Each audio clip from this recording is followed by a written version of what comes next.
Ashamaa harka fuuni daawwattootaa fi dhaggeeffattoota Gadaa Miidiyaa Neetwoork oduu keenya guyyaa har'aa qabannee dhiyaannee jirra. Hangafoota oduutiin eegalla. Waraanni bilisummaa Oromoo zoonii giddu galeessaa kaadhimamtoota mooraa leenjii garaa garaa 4 keessatti leenjisaa ture haala ho'aa ta'een eebbisiisuun dhaga'ame. Mootummaan Itoophiyaa hoogganoota adda bilisummaa Oromoo mana hidhaa jiran akka hiiku dhaabbanni mirga namoomaa Human Rights Watch gaafate. Sinodoosiin Bataskaana Ortodoksii Tawaahidoo Tigraay guyyaa kaleessaa Episkooposota 6 muuduu beeksise.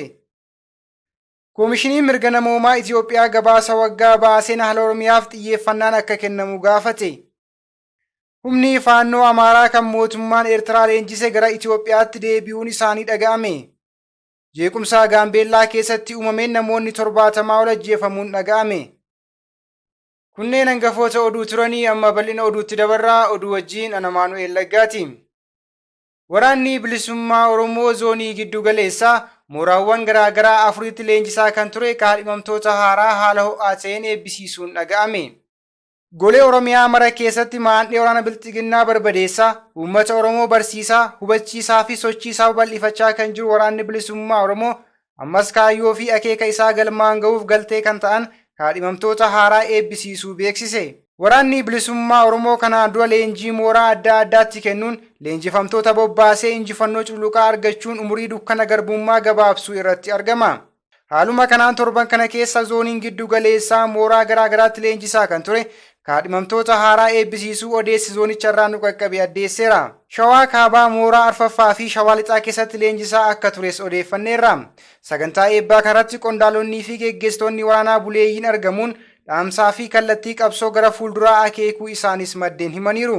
Leenjifamtoonnis leenjii qaamaa fi xiinsammuu argatanitti gammaduun wareegama qaalii kaffaluun sirna nama nyaataa bilxiginnaa xumura itti gochuuf qophii ta'uu ibsaniiru jechuun maddeen keenya Gadaa Miidiyaa Neetwoorkitti himaniiru. Mootummaan Itoophiyaa hoogganoota adda bilisummaa Oromoo mana hidhaa jiran akka hiiku dhaabbanni mirga namoomaa Human Rights Watch gaafate. Waggoota 3 oliif mana hidhaa keessa kan jiran hoogganoonni adda bilisummaa Oromoo namni 7 akka lakkifaman Human Rights Watch mootummaa Itoophiyaa gaafateera. Sababa hirmaannaa siyaasaa isaaniif qofa hoogganoota ABO qabee dararaa kan jiru mootummaan Itoophiyaa hatattamaan lakkisuu qabaa jechuudhaan ibsa adoolessa 24 bara 2023 baase keessatti gaafatee jira. Mootummichi hidhaan seeraan alaa kanaan sirna haqaa biyyattii gaaffii jala akka seenu taasisuus ibseera. Poolisiin Oromiyaa hoogganoota qabsoo Oromoo mirga hiree murteeffannaa sabichaaf qabsaa'an hidhee akka jiru kan ibse Human Rights Watch hoogganoota adda bilisummaa Oromoo nama 7 kan manni murtii yeroo adda addaatti bilisaan lakkise mootummaan Itoophiyaa qabee ukkaamsee kaa'uu eere hoogganoota kana hidhuuf bu'uura seeraa tokkollee dhiyeessuu hin danda'an jedheera. Human Rights Watchitti itti aantuun Daayireektaraa Damee Afrikaa Leetishiyaa Abaader mootummaan Itoophiyaa hoogganoota paartii siyaasaa Oromoo kana bifa gara jabinaan guutamee fi adeemsa seera malee yeroo dheeraa fidee kaa'uun adeemsa sirna haqaa Itoophiyaa irratti balaa kan fidudha jette. Mootummaan Itoophiyaa hoogganoota kana hatattamaan hiikee hidhaan seeraan alaa akkasii meeshaa siyaasaaf kan hin fayyadne ta'uusaa mirkaneessuu qabas jetteetti. Human Rights Watch dabalatee dhaabbileen mirga namaaf falman kan biyya keessaa fi addunyaalessaa hidhaa seeraan alaa Itoophiyaa keessatti sababa ilaalcha siyaasaatiin raawwatamu waggoota 30 darbaniif balaaleffachaa turaniiru. Bara 2018 keessa waadaan jijjiiramaa seenames hanqinootaa fi qaawwaalee jiran duuchuu hin dandeenye jedha gabaasni kun. Human Rights Watch gabaasa namoota adda addaa 9 abbootii seeraa hoogganoota adda bilisummaa Oromoo ragaalee mana murtii fi ragaalee mana yaalaa wabeeffatee baase kanaan mootummaan Itoophiyaa hoogganoota adda bilisummaa Oromoo kana hidhee irra deddeebiidhaan adeemsa seera cabsuusaa dirqamsiisee dhoksuusaa torbanoota yookaan ji'oota dheeraaf abukaatoo fi maatii isaanii akka hin argine gochuusaa fedhii isaanii malee manneen hidhaa adda addaarra naannessee dararuusaa akka mirkaneeffate ibsee jira. Qaamoleen nageenyaa mootummaa bara 2020 baatii guraandhalaa gara dhumaa miseensa Shanee Gumii adda bilisummaa Oromoo obbo Abdii Raggaasaa magaalaa Finfinnee keessaa qabee hidhuudhaan magaalaa Buraayyuu geessee ergasii booda baatii 2 oliif ukkaamsee eessa akka jiran wallaalamee kan ture boodarraa kaampii waraanaa humna addaa Oromiyaa magaalaa Galaan jiru geessuudhaan baatiiwwan 8f achitti akka dararaa turan gabaasni Human Rights Watch kun ni ibsa. Hoogganoonni dhaabichaa namni 6 Lammii Beenyaa, Mikaa'el Booranaa, Kennesaa Ayyaanaa, Gadaa Gabbisaa, Gadaa Oljirraa fi Daawit Abdataa ammoo ajjeefamuu Hacaaluu Hundeessaa hordofee erga qabamanii hidhamanii manneen hidhaa 14 ta'anirra naanneffamaa turuu gabaasa kana keessatti eerameera. Hoogganoonni kun yeroo adda addaatti mana hidhaarraa baafamanii maatii fi abukaatoo jalaa dhokfamuu miseensota maatii hidhamtootaa dubbisee mirkaneeffachuusaa kan hime Human Rights Watch namni to'annoo mootummaa jala jiru tokko eessa akka jiruu fi haala kamirraa akka jiru dhoksuun seera idil-addunyaa dhimma ukkaamsuu fi dhabamsiisuu ilaalchisee ba'ee faallessuu fi sarbamaa mirga namoomaa isa olaanaa raawwachuudha jedheera. Manni murtii federaalaa fi kan Oromiyaa hidhamtoonni kun hunduu akka hiikaman ajajanis warri isaanii garuu oliyyannoo fudhachuu diduudhaan ajajaa mana murtii kufaa godhanii turan. Sadaasaa bara 2021 haga amajjii bara 2022 gidduutti abbaan alangaa Oromiyaa himata obbo Mikaa'el Booran, obbo Kennesaa Ayyaanaa fi Gadaa Gabbisaa addaan kutee tureera. Haa ta'u malee hundi isaaniiyyuu himata malee hidhamaa jiru. Inumaayyuu Dooktar Gadaa Oljirraa al tokkollee himanni irratti dhiyaate hin beeku. Miseensi Shanee Gumii Adda Bilisummaa Oromoo obbo Abdii Raggaasaa jalqaba yakka ajjeechaan himatamee yakka sanarraa bilisa erga jedhamee booda quunnamtii teelee waliin dha'uu fi yakka shororkeessummaan himatamee manni murtii Oromiyaa waxabajjii 14 bara 2021 bilisaan akka lakkifamu murteessus mana hidhaarraa utuu ba'aa jiru irra deebiin humnoota nageenyaa mootummaan ukkaanfame. Ergasiis manni murtii akka gadhiifamu ajajee qaamni hidhe garuu ajaja mana murtii didee mana hidhaatti ukkaamsee kaa'eera jedha gabaasni kun. Hoogganoonni Adda Bilisummaa Oromoo kunneen murtii tokko malee waggoota 3 oliif mana hidhaa turanii ammas achumatti dararamaa jiru. Koomishiniin mirga namoomaa Itoophiyaa ibsa yeroo adda addaatti baaseen hoogganoonni Adda Bilisummaa Oromoo kun adeemsa seeraa tokko malee dabaan hidhamanii akka jiran ibsee mootummaan isaanii akka lakkisu gaafataa tureera. Mootummaan Itoophiyaa hidhamtoota kana mana hidhaa keessattuu dhukkubsatanii akka hin yaalamne gochuu, maatii fi abukaatoo jala dhoksuu isaatiin seera addunyaalessaa chaartera dhaabbata mootummoota gamtoomanii keessatti tumamanii fi qabiinsa mirga namaa ilaalchisee seerota ba'an cabsaa jiraachuusaas Human Rights Watch gabaasa isaa kanaan irra deebi'ee hubachiiseera. Namoota mana hidhaa keessatti dararamanii miidhaan adda addaa irra ga'eef mootummaan Itoophiyaa beenyaa kaffaluu akka qabus akeekeera. Mootummaan Itoophiyaa seera ofiisaa tumatee jiru kan olaantummaa seeraa kabajuu fi kabachiisuu ilaallatu ofumaa cabsaa akka jiru kan hubachiise gabaasichi ajaja mana murtii kabajuu fi kabachiisuun dirqama mootummaa akka ta'e yaadachiiseera. Ministeerri haqaas poolisii fi abbaan alangaa dirqama seera kabachiisuu qabaniin qaamota olaantummaa seeraa kabajuu didanii hoogganoota kana hidhanii jiran gaafatama akka taasisu Human Rights Watch gaafateera. Mootummaan Itoophiyaa hatattamaan hoogganoota Adda Bilisummaa Oromoo hidhee jiru kana akka hiikus irra deebi'ee gaafateera. Sinodoosiin Bataskaanaa Ortoodooksii Tawaahidoo Tigraay guyyaa kaleessaa Episkooposota 6 muuduu beeksise. Dureewwan Ortoodooksii Tawaahidoo naannoo Tigraay keessatti argaman abboota amantaa 10 kanaan dura filan keessaa Episkooposota 6 muuduu beeksisan. Itoophiyaa keessa hordoftoota hedduu kan qabdu manni kiristaanaa Ortoodooksii Itoophiyaa adeemsa kana dursitee balaaleffattee turte. Sagantaa kaleessa gaafa adoolessa 23 bara 2023 Bataskaana Aksum Tsiyoonitti taasifameen abbootiin muudaman jedhaman naannoo Tigraay akkasumas biyya alaatti akka tajaajilan ibsameera. Abbootiin amantaa Tigraay dhimma waraanaan wal qabatee mana kiristaanaa Ortoodooksii Itoophiyaa waliin adda cituun caasaa bulchiinsaa haaraa hundeessaniiru. Caasaa haaraan manbara Salaamaa Kasaate Birhaan jedhuun hundaa'e kanaaf Bataskaanni Ortoodooksii Itoophiyaa beekamtii hin laanneefi.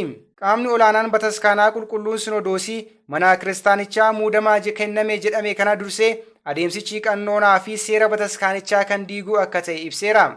Filannoon kun seera Bataskaanaa kan hin kabajne, giddugaleessummaa Bataskaanaa kan sarbuu fi tokkummaa mana amantittii kan hubudha jechuun adeemsa kanarraa dhorka kaa'uu ibsitee turte. Sagantaa filannoo dureewwan amantaa geggeeffama jedhamee duras mootummaan federaalaa akkasumas bulchiinsi yeroo naannoo Tigraay gidduu akka seenu gaafatteetti. Dureewwan amantaa ni muudamu jedhamanii gabaafame keessaa tokko bulchaa Bataskaana Qulqulluu Maariyaam Awustiraaliyaatti argamtuu kan turan Abbaa Sarqaa Biraan Walda Saamu'eelidha. Dureen amantaa kun Awustiraaliyaa irraa gara Maqalee imaluuf yeroo buufata xiyyaaraa Boolee Finfinnee jiru gahan akka hin imalle dhorkamuun ergasii gara Hindiitti deebifamuutu gabaafame. Manni kiristaanaa muudama dureewwan Tigraay geggeessine jedhan irratti ibsa baastee hin qabdu.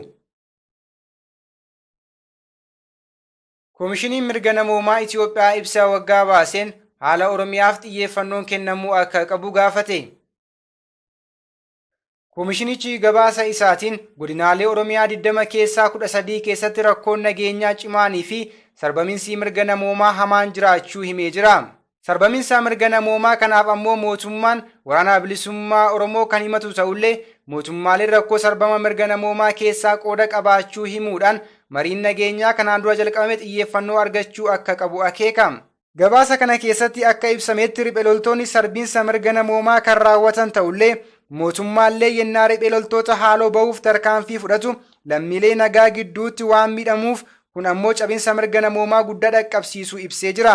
Akka gabaasa kanaatti waggoottan arfan darban sababa walitti bu'iinsa mootummaa fi waraana bilisummaa Oromootiin lammiileen nagaa kumaatamaan lakkaa'aman ajjeefamuu fi kaan miliyoonaan lakkaa'amu ammoo qeerraa buqqaafamaniiru.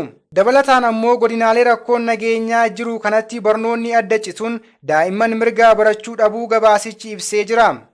Godina Horroo Guduruu Wallaggaatti qaamni hidhatee naannoo Amaaraa irraa dhufe kan Faannoo jedhamu sarbiinsa mirga namoomaa guddaa geggeessu akkasumas qaamonni hidhatan lammiilee nagaa irratti saamicha ajjeechaa fi uummata buqqisuu irratti hirmaachuu ibsuun sababa kanaan wal amantaan saboota Oromoo fi Amaaraa shakkii keessaa galuu himuun sodaa waraanaa gosa lamaan gidduutti uumamuu danda'u himee jira.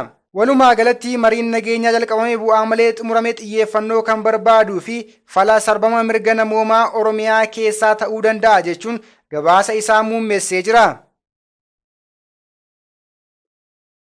Humni faannoo Amaaraa kan mootummaan Eertiraa leenjisee gara Itoophiyaatti deebi'uun dhaga'ame. Wayita lola Tigraay hariiroo kan uummatan humnoonni Amaaraa fi mootummaan Eertiraa tibbana ammoo waraanni Eertiraa leenjiftee Humaraatti eebbifamanii uffata waraanaa Eertiraa uffachuudhaan Itoophiyaa keessatti sochii eegaluun isaanii dhaga'ameera. Eertiraan ifatti humna shororkeessaa Faannoo jedhamu leenjisuudhaan hidhachiistee bobbaasaa jirti. Jeequmsa gaanfa Afrikaa keessatti uumamu kamuu harkishee kan keessaa hin dhabamnee fi madda rakkoo kan taate Eertiraan ammallee humna shororkeessaa ijaaruudhaan Itoophiyaatti bobbaasaa jirti.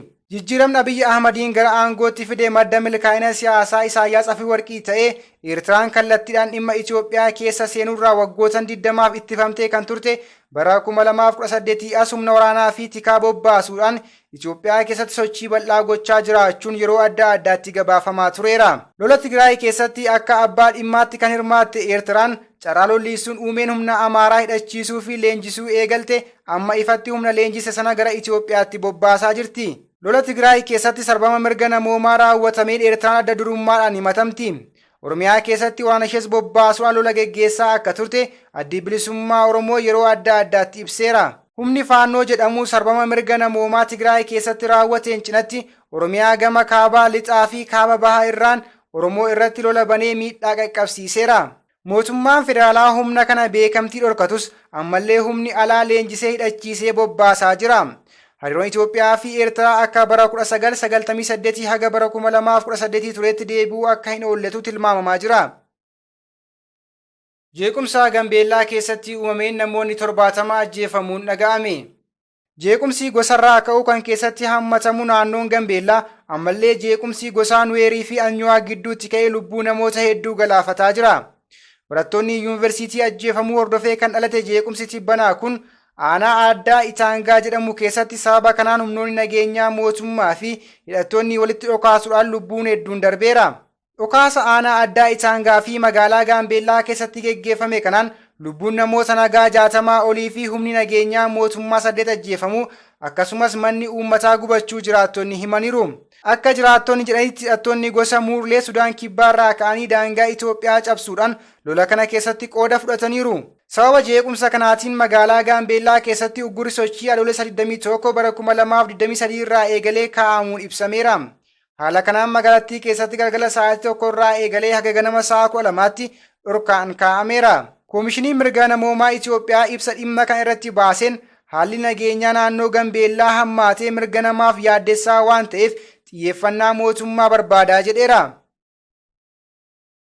Egaan kabajamtoota daawwattootaa fi dhaggeeffattoota Gadaa Miidiyaa Neetwork oduu fi odeeffannoo dabalatee qophiilee Gadaa Miidiyaa Neetwork kanneen biroo karaa toora YouTube chaanaalii Gadaa Miidiyaa Neetwork subscribe like gochuun nu hordofuu hin dagatinaa jecha oduun guyyaa har'aaf qabadhee dhiyaadhee kana fakkaata ture ana wajjin sa'aatii oduutti walitti deebina.